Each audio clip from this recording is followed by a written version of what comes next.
हाय नमस्कार। आजची आपली रेसिपी आहे फिश करीची। ही 1 ते 1.25 किलो फिश आहे। ही धुवून घेतलेली आहे, मी छान वॉश केलेली आहे। आता इथे मी भाजण केलेलं आहे।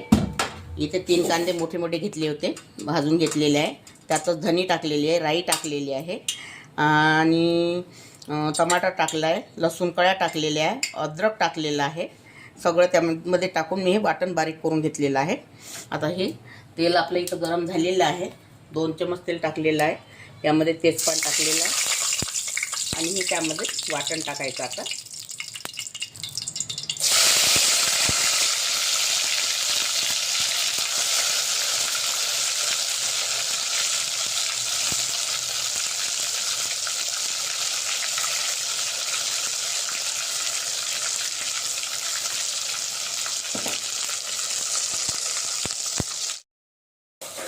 हे वाटणामध्ये काय काय टाकलं आणखी तुम्हाला डबल सांगते मी।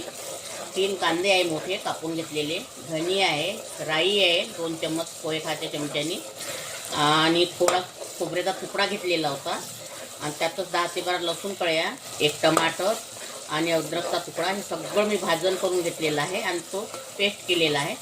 हा पेस्ट आता आपल्याला होत आलेला आहे। भाजल्यामुळे हा पेस्ट लवकर होऊन येते। हे बघा छान सुगंध वगैरे फुटलेला आहे। या पद्धतीने तुम्ही एक वेळा भाजी करून बघा फिश करी, आणि हे एकत्र वाटण केल्यामुळं भाजी खूप चवी बनते आणि टेस्ट खूप छान येते भाजीला। या पद्धतीने एक वेळा बनवा आणि आवडली किंवा नाही आवडली कमेंटमध्ये मला सांगा तुम्ही। आता आपलं हे मसाले पूर्णपणे शिजलेले आहे। आता इथे मी बेसिक मसाले घेतलेले आहे। 2 चमच लाल मिरची पावडर आहे, हळदी पावडर आहे, हा घरगुती मसाला आहे, जिरा पावडर आहे, धनी पावडर आहे, हा वाघमारी मसाला आहे, गरम मसाला आहे, कस्तुरी मेथी आहे, स्वादानुसार मीठ आहे। हे सगळं साहित्य यामध्ये टाकून द्यायचं आपल्याला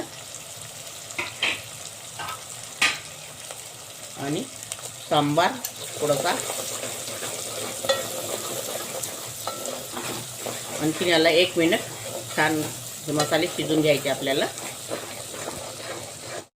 हे बघा आता आपले हे मसाले शिजलेले आहे, छान तेल वगैरे सुटलेलं आहे। बघा कलरही छान आलेला आहे।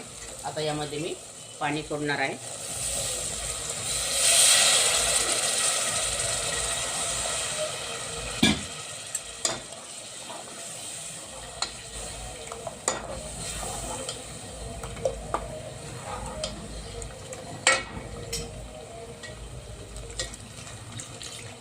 आता आपल्याला पाण्याला उकळी येऊ द्यायची आपल्याला।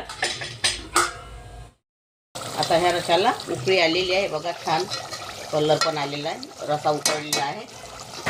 आता यामध्ये आपण फिश टाकायचे आपल्याला।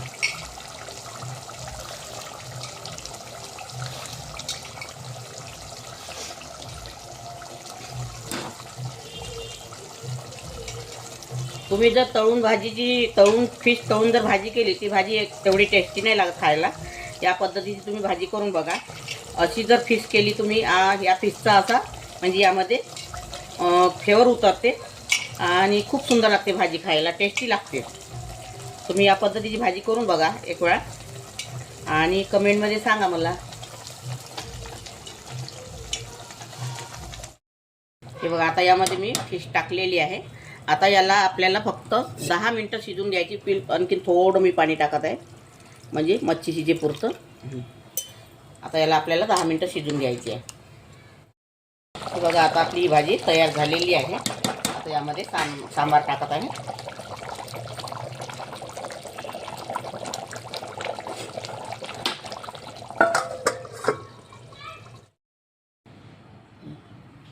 ही आपली फिश करी तयार झालेली आहे। अगर तुम्हाला माझी रेसिपी आवडली तर व्हिडिओला लाईक करा, शेअर करा आणि चॅनलला सबस्क्राईब करा। व्हिडिओ बघितल्याबद्दल धन्यवाद।